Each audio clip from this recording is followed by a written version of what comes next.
Shalom, Yasha, Shalom, Shalom. Call Yahweh. By Shema Mashiach, Malaki Avashai, Barbara Kakadash. Atasawan Kabak Bimas Coin, Boy, Commissioner Allah, Ahab Atam Akyam, Ahab Atam Akyam, Wa Akwa. Amen. We back at it with a continued video, right? A part 2 to Sirach 11, right? Verse number 19. Salakia for, having to cut it short. Phone died, plantation, captivity, you know what I'm saying? I had a lot going on. Right, but at the end of the day, the words of the Lord gonna go out. So Sirach chapter 11 and verse number 19, it says, "Whereas he saith, I have found rest, and now will continually eat of my goods, and yet he knoweth not what time shall come upon him, and that he must leave those things to others and die." Remember, in this whole chapter, we was talking about being content. You understand that? This is a continuation video. We was talking about being content. Right, so that man, he lifted up. He think he got everything, man. Everything is good. He's sitting back. You understand that? You that's when you messing up, right? Because remember, the Lord is dealing with the meek and the lowly. Let's read on, verse 20. "Be steadfast in thy covenant, and be conversant therein, and wax old in thy work." I mean, you got to endure. Because I was thinking about this the other day. Listen, in order for you to endure, you understand that?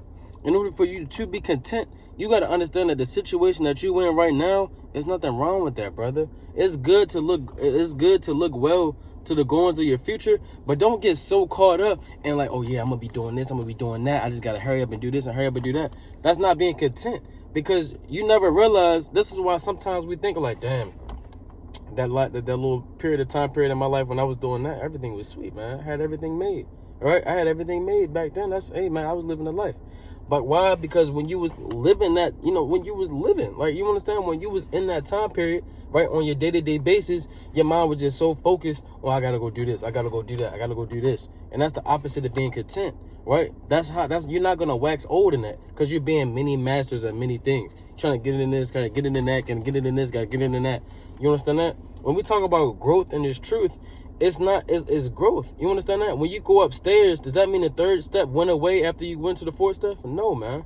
That means you're growing, man. Meaning those first 3 steps, though, you learned all the way up until you got to that 4th and 5th step. But those first 3 steps are still there, man. You didn't just pass away with it because you're trying to find something new to get into. You understand that? That's how you wax old in your work. You know what I'm saying? That's how you endure. That's how you wax old in your work. It's lucky for that, man. All right, let's read on. All right, it says, Salaki. It says, "Marvel not at the works of sinners, but trust in the Lord and abide in thy labor." Right, for it is an easy thing in the sight of the Lord, on a sudden, to make a poor man rich. It says, "The blessing of the Lord is his." Salaki. It says, "The blessing of the Lord is in the reward of the godly, and suddenly he maketh his blessing to flourish." Right? Because in this truth, man, we go day in and day out trying our best to labor, trying our best to do the right things. Right? But at the end of the day, the Lord said that's favor with the Lord. Because when you continue to to do those right things, when you continue to serve the Lord and be fervent in spirit, you understand that? That's when you made these good decisions. That's when you made the good decisions, and the Lord will bless you. And that's the favor of the Lord. That takes patience. You understand that? Because remember, we not on our own time period. We on the Most High's time, right? So we got to do what? As the Most High send as many temptations, the Most High send as many demons, or whatever it may be, send them all our way. Guess what? We got to take them out. We got to take them out, take them out, take them out, right? It's like, remember when you was a child, right? And your father, right? He sent you to school. He took you to practice. You understand that? Or whatever it may be. Or brothers didn't grow up with their father in the house. Your mother, she made you take care of the dishes. She made you do these chores. You knocked out all of it. So now guess what? You're at a point where you're older. You already know you got to do these chores, right? It is for your benefit, right? Everything that they brought upon you as your parent is similar to the Most High. He brings us through certain situations, through certain time periods of life, right? In order for us to grow, to get to where we are. And that's favor when we overcome. You understand that? And then we look back and we like, oh, praises, man. I didn't learn this. I didn't experience this. I can move this way. I cannot move that way. You follow? Let's read on. It says, "Say not, what profit is there in any service? And what good thing shall I have hereafter?" Meaning, like, don't be like, in this truth, man, at the end of the day, we all gonna get put to death, man. I might as well do what I do. Right? That's what that's talking about. "Say not, what profit is there in any of my service?" What am I getting out of keeping the commandments? I'm not getting nothing tangible. I'm not getting no extra money. I can't work on Saturdays. Don't say that, man. You understand that? Let's read on. I'm gonna go to the next verse. It says, again, say not, I have enough and possess many things, and what evil can come to me hereafter? In the day of prosperity, there is a forgetfulness of affliction.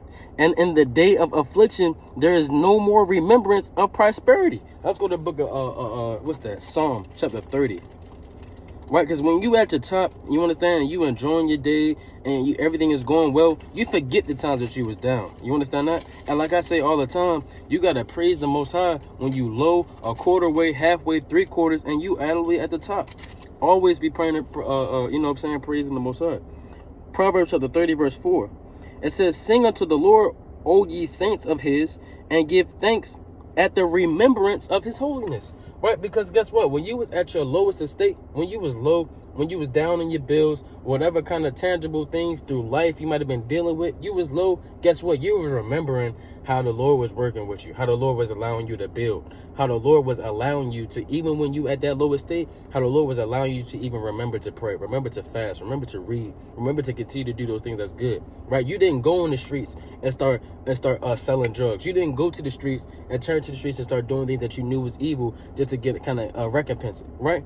The Most High gave you that mindset to, hey, guess what? Go get a job, man, right? Go feed your family. Right, you see the living situations and the stuff that the Lord has brought upon you at this time. Guess what? It's time to go get up and handle your business. That's when you remembered the Lord, man. That's when you remembered the Lord, and that's beautiful. So you can't. In the times that you get to your top, you know what I'm saying. You on top of your business spiritually. You doing what you're supposed to be doing. Don't forget those times, right? It says, sing unto the Lord, O ye saints, and give thanks at the remembrance of his holiness, for his anger endureth but a moment. In his favor is life. Weeping may endure for a night, but joy cometh in the morning. You understand that? Let's read on again. Again, what it say? It says, say, Salaki, again, say not, I have enough, and possess many things, and what evil can come to me hereafter? In the day of prosperity, there is a forgetfulness of affliction. And in the day of affliction, there is no more remembrance of prosperity. Because when you at your low, you think, oh, man, I ain't never going to get out of this. Man, oh, man, I might as well give up. But you forget how you was feeling in your spirit just last week, man. Just because you're having a bad week, you forget how it was last week when you was on fire, doing what you're supposed to be doing. All right? Let's read on. It says, right? It says, for it is an easy thing unto the Lord, and the day of death to reward a man according to his ways.